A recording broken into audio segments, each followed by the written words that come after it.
അതായത് ഒരു സ്ത്രീക്കും പുരുഷനും സന്തോഷകരമായി ആയുഷ്കാലം മൊത്തം ജീവിക്കാൻ പറ്റത്തില്ല. രണ്ടുപേരും രണ്ട് അച്ഛനമ്മമാരുടെ മക്കളാണ്.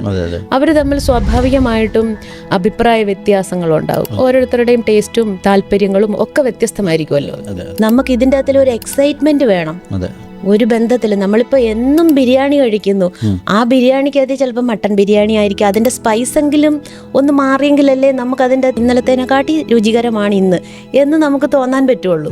അപ്പം അതിനെ നമ്മുടെ ജീവിതത്തിലോടും ഉപമിക്കുകയാണെങ്കിൽ നിത്യം എന്തെങ്കിലുമൊക്കെ ഫ്ലേവേഴ്സ് നമ്മൾ ലൈഫിൽ ആഡ് ചെയ്തുകൊണ്ടിരുന്നാൽ ഇത് വർണ്ണാഭമായിട്ട് നമുക്ക് കൊണ്ടുപോകാൻ പറ്റും. പക്ഷെ ഒരേ പാറ്റേണിൽ നമ്മൾ പോവുകയാണെങ്കിൽ അതിപ്പോൾ ഈവൻ നിങ്ങൾക്ക് അത് സെക്സിൽ നമുക്കത് ഡിഫറെൻ്റ് ആയിട്ട് പരീക്ഷിക്കാം.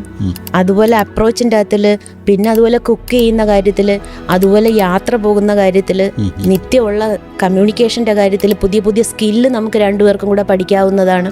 പുതിയ യാത്രകൾ, ഇന്നോവേറ്റീവായിട്ടുള്ള കാര്യങ്ങൾ ചെയ്യാം, ബിസിനസ് കാര്യങ്ങൾ, ഇതൊക്കെ ചെയ്യുവാണെങ്കിൽ ഡേ ടു ഡേ ലൈഫിൽ നമുക്ക് കുറച്ചും കൂടെ ഒരു കളർഫുള്ളായിട്ട് തോന്നും. അപ്പം അങ്ങനെയുള്ള ദമ്പതിമാർ ഹാപ്പിയായിട്ട് ജീവിക്കുന്നവരുണ്ട്.